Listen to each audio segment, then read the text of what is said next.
আসসালামু আলাইকুম। চালটা পরিষ্কার করে প্রথমে দিলাম লবণ, তারপরে দিলাম হলুদ। এটা দিয়ে আমি আচার তৈরি করব। 2 প্রকারের আচার হবে। আজকে দেখাবো টক ঝাল মিষ্টির আচার। আমার হলুদ মাখানো শেষ করে আমি এখন পানি দিলাম 1 গ্লাস। অবশিষ্ট চালতাগুলো আরেকটি প্রেসারে দিলাম। আমি দুটাই সিদ্ধ দিয়ে দিলাম। এটাও সমানভাবে 1 গ্লাস করে পানি দিলাম। দুইটাই 2 গ্লাস পানি দিলাম। এটা হবে টক ঝাল মিষ্টির জন্য, আর এটা হবে সুগার ফ্রি ডায়াবেটিক্সদের জন্য। সিদ্ধ দিলাম। একটা আমার সিদ্ধ হয়ে গেছে, আমি 3 সিটি দিয়েছিলাম। এখন আমি দেখাবো কোন পর্যায়ে আমি সিদ্ধ করেছি। এই যে সিদ্ধ হয়ে গেছে, ভালোভাবে দেখুন ভিউয়ার্স, এভাবে সিদ্ধ করে নেবেন। এখন আমি ছেঁকে নিব। আমার ছেঁকে নেওয়া হয়ে গেছে। মোটা দস্তার প্যানে দিয়ে দেব কালো জিরা, মৌরি দানা, মেথি দানা।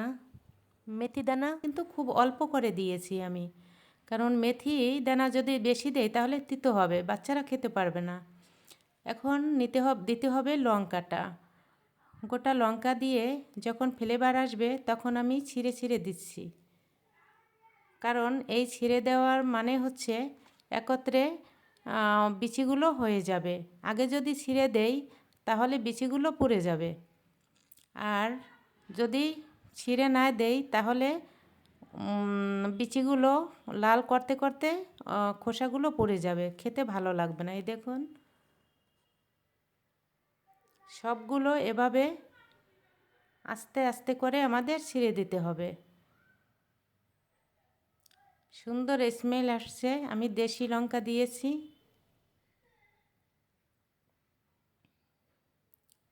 এই যে দেখুন, এরকম কাঁচা থাকে, এরকম কাঁচা থাকলে খেতে ভালো লাগবে না। এজন্য আপনারা এভাবে আমার মতো ভেঙে দিবেন। হাতে কোনো তাপ আসবে না, কারণ অল্প আছে দিয়েছি। এভাবে অল্প আছে নাড়তে হবে, যেন কালারগুলো অটুট থাকে।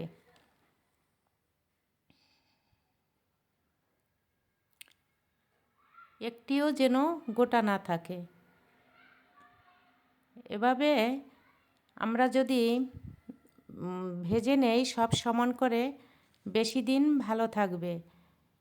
আচার ভালো থাকে টেকনিক জানা থাকলে। সব কিছুর একটা নিয়ম আছে। আর আমি তো এটা তেল ছাড়া করব, এতে আরও ভালো থাকবে।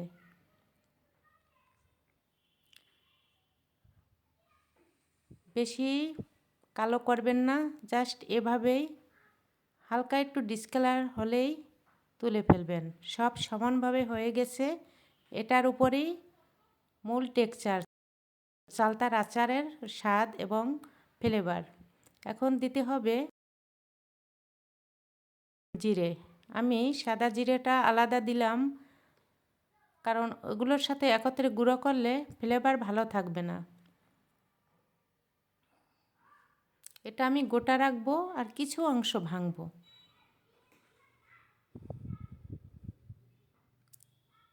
একটু ধৈর্য সহকারে ভিউয়ার্স আপনারা নাড়তে থাকবেন, যেন পুড়ে না যায় এবং কাঁচাও যেন না থাকে। কালারটা যেন এরকমই থাকে, সুন্দর থাকে।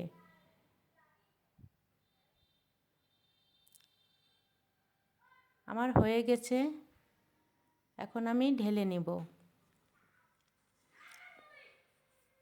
আমি আপনাদের দেখানোর জন্য এখানেই ঢেলে নিচ্ছি। দেখুন ভিউয়ার্স, সুস্বাস্থ্যের জন্য আর টেস্ট বজায় রাখতে দস্তার হাঁড়ি আর কাঠের চামচ ব্যবহার করব। টক জাতীয় তৈরিতে অন্য পাত্রে অস্বাস্থ্যকর এবং টেস্ট নষ্ট করে ফেলে।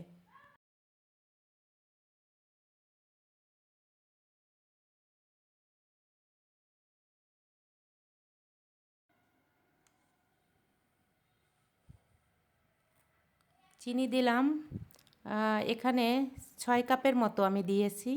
6টা চালতার জন্য। আর মাটির পাত্র নিলাম, এগুলোতে তুলব। কারণ কোনো স্টিল মেলামাইন নেবেন না এবং কোনো সিলভার নেবেন না, তাহলে ওইগুলো ওই যে প্রলেপগুলো উঠে যায় ত্বকে, আর স্বাস্থ্যের জন্য খুব ক্ষতিকর। ভিউয়ার্স, শিরাগুলো গলে যাচ্ছে।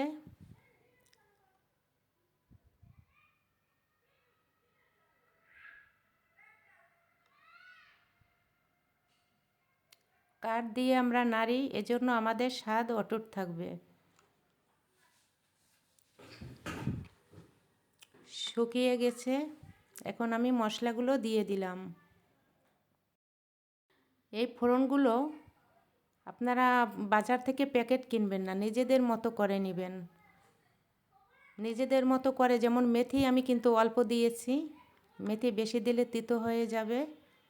এটা বাচ্চাদের জন্য এবং আমাদের স্বাভাবিক মানুষদের জন্য।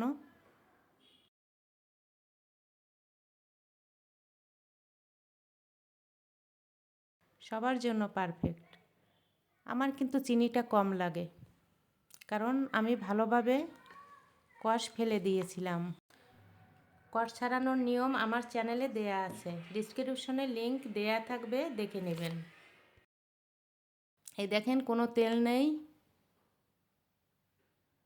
কোনো তেল নেই এবং কোনো শিরা নেই, তারপরেও আমার কিন্তু লেগে যাচ্ছে না।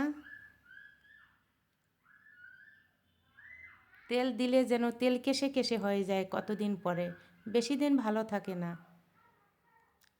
চালতায় কখনো তেল হাতেও নেবেন না আপনারা।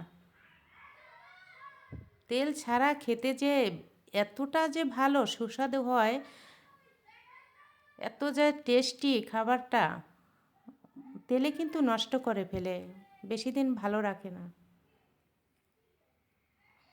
এভাবে ভালোভাবে পাঁচফোড়নটা দিয়ে ভালোভাবে নাড়তে থাকবেন, যেন একটিও যেন বাকি না থাকে।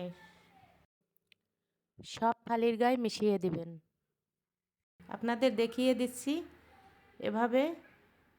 এই অতিরিক্ত শুষ্কও হয়নি এবং ভিজেও রয়নি, হাতে নিয়েও খেতে পারবেন, হাত সেঁতে থাকবে না। ভালোভাবে নাড়তে থাকবো। এই গরম অবস্থায় আমাদের ভালোভাবে নাড়তে হবে।